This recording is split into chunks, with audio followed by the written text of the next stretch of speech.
Welcome back, and today we're talking about Sword Art Online Alicization War of the Underworld episode 23. So like always, let's just jump into it.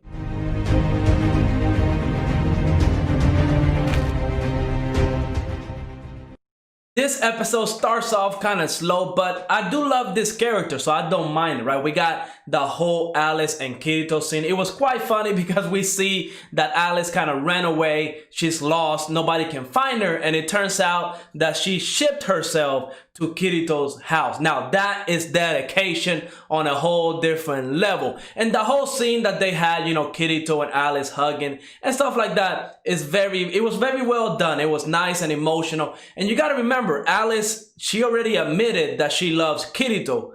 But Kirito, of course, is in love with Asuna. So we got this little love triangle, but really it's not even a triangle. It's more like a line because Asuna and Kirito are a thing and they're never going to stop being a thing. So yeah, Alice's love for Kirito is definitely one-sided. And even though she's like a robot or a machine in this world, I still feel bad for her, right? Because we know she's more than just a machine, right? She is like a real life living being. Even though she was put into a machine, like her memory and all that stuff, you know, we saw her when she was a little kid back in the first episode of Alicization. We spent a lot of time with Alice, so I definitely 100% do feel bad for her. But it was a very touching moment. I loved it. Then we had the dojo scene where Kirito and Alice, of course, were training once again. And you know, every time we have this kind of scenes where Kirito is training in the real world, I always think, bro, I know you're OP in the actual games, but in the real world, I don't think you can actually do anything.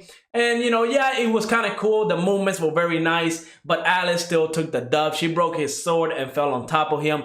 And again, this is an awkward moment because remember, Alice is still like a robot, even though I think she's more than that. She's definitely like a living being. I wouldn't say human because she's not.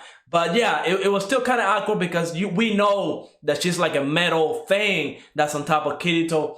Even though it was an emotional moment and a really well done scene, I absolutely loved it. Now, she gets to spend the night at Kirito's house, which is kind of funny because, you know, how do you explain to your parents and to your sister that Alice, this great piece of technology that was just announced to the world, is going to spend the night at your house? It was really crazy, and I don't think we've ever seen Kirito's mom and dad. And honestly, whenever Kirito's dad was just sitting there and he looked kind of mad, I thought he was mad because of Alice, because of what Alice is, right? Because technically she's not a human, and I was gonna think, oh man, is he gonna be one of those people that doesn't support Alice? It's about to get heated in here. But no, as it turns out, he was really just concerned for Kirito. And it makes sense, right? Me as a parent, I understand where he's coming from because, yeah, at the end of the day, and I keep forgetting this, Kirito is not like a grown-up. He's still a teenager. He still has to go to school. He has to worry about his education. He has to worry about his future in the real world where, you know, you have to have a place to live. You have chores. You have responsibilities. Especially when, you know,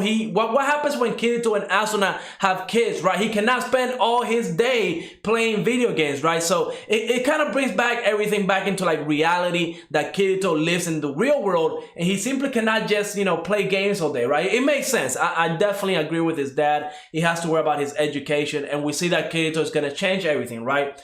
Now, instead of trying to study abroad in the USA, he's going to study in Japan so he can start working for that, you know, not RAF, but the Turtle Institution where Alice is being taken care of, where she's living right now. So Alice, of course, got emotional. Again, great scene. Everything that happened in the real world was very well done. And honestly, I think this is the last episode of this season, and I am kind of salty because I really want more. Hopefully we get one more episode. I tried to do some research before I made this video, and honestly, I couldn't get a straight answer. There was 47 episodes total for the Alicization arc, and if you count the episodes of Alicization and War of the Underworld, it does add up to 47. So this is probably the last episode, and it was a great episode. We did get that new announcement of SAO Progressive. I'm gonna make a video separate for that. But yeah, overall, this episode was truly amazing. And we got the scene where they're going back into the underworld or the game, whatever we're gonna call it. Alice is going back. She got that email in the middle of the night, which was kind of opening the IP address or a way to get back into the game.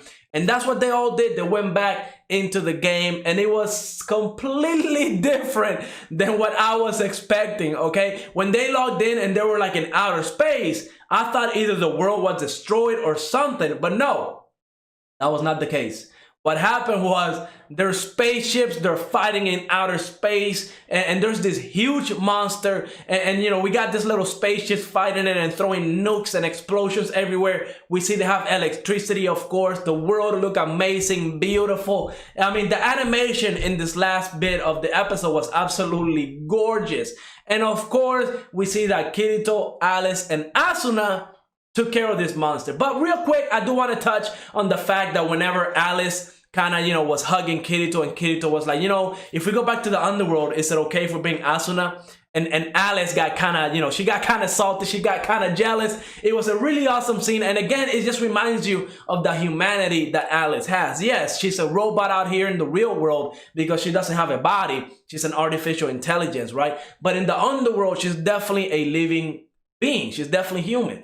But yeah, it was kind of like a touch of humanity for her, and I absolutely loved it. But yeah, this final fight against that huge monster, amazing. Of course, Kirito starts it off just throwing all his like swords and ice, everything at it, and then Asuna throws the meteor and destroys it, and of course Alice lands the finishing blow. And we see the two characters that were in the spaceship. Her name, one of them was Laura, and I forgot the other character's name.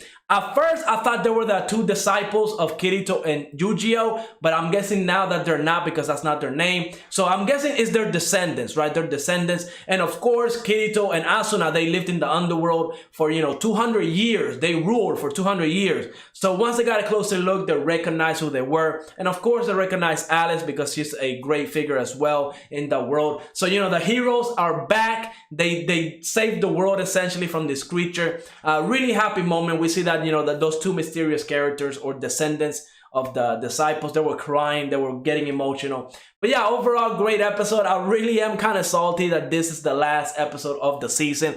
Maybe next week I'll be surprised and there's one more, but I seriously doubt it. But yeah, overall, absolutely great episode. I mean, it was a great way to end it. I kind of wish we would have gone down into the world and see what it looks like, because there are definitely way more technologically advanced than we are. So I would have loved to see that. Overall, great episode. Absolutely the best season of SAO yet. I can't wait to get more. We got that progressive. I'm gonna make a video on it. But yeah, I'm really excited for the future of SAO. It's just amazing. But like always, let me know what you thought of this episode. And let me remind you that today at 10 p.m. Eastern, I'll be streaming Resident Evil 7 on VR over on my Twitch. It's gonna be scary. It's gonna be fun. Definitely would love if you were to stop by and check it out. But yeah, overall, great episode. Let me know what you thought of this episode in the comments down below. And like always, go ahead, leave a like, subscribe, and I will see you on the next episode.